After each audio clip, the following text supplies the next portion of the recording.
बेटी का जहेज इकट्ठा कर रहे हैं शादी के लिए। रोनाल्डो की शादी की ये तस्वीर और वीडियो देखिए।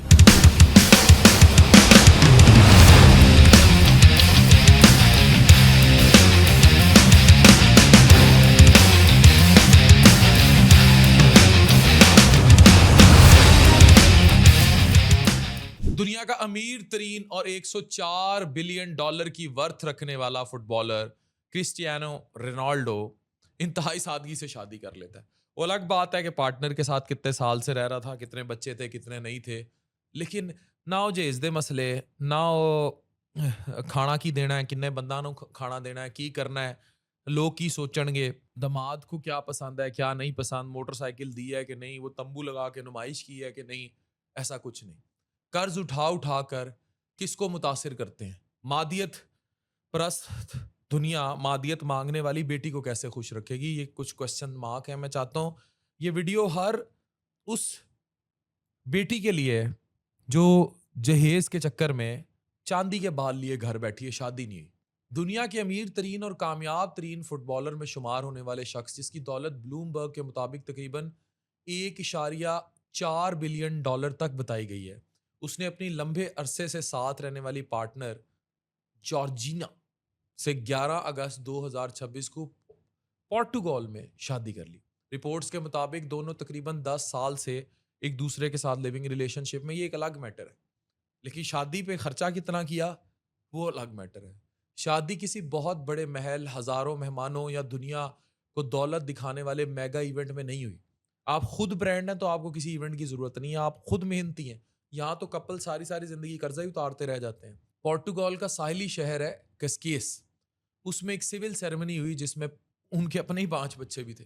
जरा यहाँ रुककर अपने मुआशरे को देखिए, इसका मुआवजना कीजिए कि पैसे की नुमाइश की खातिर क्या क्या नहीं किया जाता। हमारे यहाँ बेटी पैदा होती है तो बाज़ वालदैन को उसी दिन उसकी शादी और जहेज के पैसों की फिक्र होना शुरू हो जाती है। शादी आए तो टेंशन ये नहीं होती कि निकाह अच्छा हो, रिश्ता अच्छा हो, ये होता है कि लोगों को कैसे खुश करेंगे, जहेज कैसे देंगे, खाना कैसा होगा। लोगों को खुश करते करते उस जोड़े पे बाजुकात इतना कर्ज चढ़ जाता है कि कई कई साल वो अपनी शादी का ही कर्ज उतारते रहते हैं। कौन सा हॉल बुक होगा, खाना कितनी किस्म का होगा, कपड़े कितने महंगे होंगे, जहेज कितना होगा और लोग क्या कहेंगे। लोग तो कहेंगे, लोगों का काम है कहना। हमारे मुआशरे का नासूर बन चुका है जुमला लोग क्या कहेंगे, जिसके पीछे एक बूढ़ा बाप अपनी पूरी जिंदगी की जमा पूंजी लगा दे, फिर कभी कर्ज लेता है, कभी जेवर बेचता है, कभी किसी के सामने हाथ फैलाता है, बारात एक दिन का खाना खाकर चली जाती है, उसमें भी कीड़े निकालती है, कंधों पर चढ़ा कर्ज तो कई साल रह जाता है। तो ये मुआशरे में मतलब ये जुहाल की निशानी है। ये कौन सी इज्जत है जो मुआशरे के नाम नेहाद मादियत परस्त लोग किसी किसी गरीब की बेटी की करने आए कि शादी में अच्छा खाना भी वो दे, बेटी भी दे, दे, जहेज में भी फरमाइशें दे, और ऐसा लूटने वाला ससुराल बेटी को कैसे खुश रखेगा? फिर जब बेटियां उन घरों में जाती हैं, सारी जिंदगी उन भिखारी घरों में उन्होंने कमा के भी देना होता है एक वेले निकम्मे मुश्तंडे को। ये भी बहुत सारी मिसालें हैं। क्या फायदा हुआ ऐसी दावत का, उस वक्त की इज्जत का, पूरी जिंदगी कर्ज तले दबाने का, बेटी को लालची लोगों के हाथ सौंप देने का? यही वजह है कि ये जो आवाज बार बार उठती है कि हमारे मुआशरे में वो वक्त आ चुका है। मैं ये भी नहीं कहूंगा कि दूर है, जब लड़कियां शादियों से भाग गई है, लड़के शादियों से भाग गए, वो भी जिम्मेदारी नहीं लेते और और शादी करना ही नहीं चाहती। अब पाकिस्तान में इसके नेट रिजल्ट्स क्या होंगे? डू यू थिंक के ये जो रोनाल्डो और उसकी गर्लफ्रेंड की कहानी है, इसको लिविंग रिलेशनशिप कहते हैं, कितना अरसा वो रहे, उसके बाद उन्होंने कोई लीगल कॉन्ट्रैक्ट साइन किया जिसको शादी कहते हैं।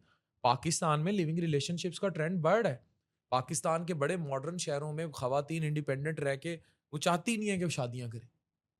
इस्लाम निकाह को आसान करने का दर्ज देता है। आपने इतना मुश्किल बना दिया कि औरत भी भाग गई, मर्द भी भाग गया।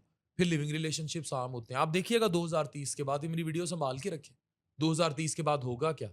वापस उसी बात पर आते हैं। रोनाल्डो अरबोंपति है, जिंदगी में ताल्लुकात सब सामने हैं, लेकिन शादी पर उसकी चीज हमें उसे बाकी किसी चीज से नहीं सीखना। उससे फुटबॉल सीखें या ये चीज सीखें कि उसने सादगी से शादी की। अगर बेसाब दौलत रखने वाला इंसान अपनी शादी महदूद लोगों में, लिमिटेड, वो किसको नहीं बुला सकता था शादी पे, तो हमें अपनी इज्जत साबित करने के लिए कितने लोग चाहिए? अपनी बेटी को जहेज के बोझ के साथ आप रुखसत करते हैं, उसको एतमाद के साथ रुखसत करें। उसको वही पैसा उसकी एजुकेशन, तालीम और स्किल पर लगाएं और जाते हुए कहें کہ اگر جس گھر میں بھیجا جا رہا ہے وہ گھر دوزخ نکل آئے تو جنت ادھر ہی ہے، واپس آ جائیں. بیٹیوں کو اون کریں، اور اونرشپ ان کو ہنر سکل سکھانے میں یہ نہیں ہے کہ اس کو کہیں کہ ہن تیرا کفن والی لاش ہی واپس آئے. عزت، تحفظ اور ذمہ داری دینی چاہیے. شادی دو انسانوں اور دو خاندانوں کے درمیان کوئی یہ گھر کی شفٹنگ یا کوئی مادی کانٹریکٹ تھوڑی ہوتا ہے، یا مالی کانٹریکٹ تھوڑی ہوتا ہے. ہم بھول چکے ہیں، اور یہی وجہ ہے کہ ہم یہ سب بھگت رہے ہیں. ظاہری نمود و نمائش اور حیثیت دکھانے اور لالچی لوگوں کے ہاتھوں اپنی بیٹی کو یرغمال بنانے کا درس اسلام نہیں دیتا. ہمیں اگر غیر مسلموں کی بھی کوئی چیز اچھی ہے تو اسے سیکھنا چاہیے. آپ سیکھیں، بیٹیوں کو نہ کریں اس طرح. Thank you very much.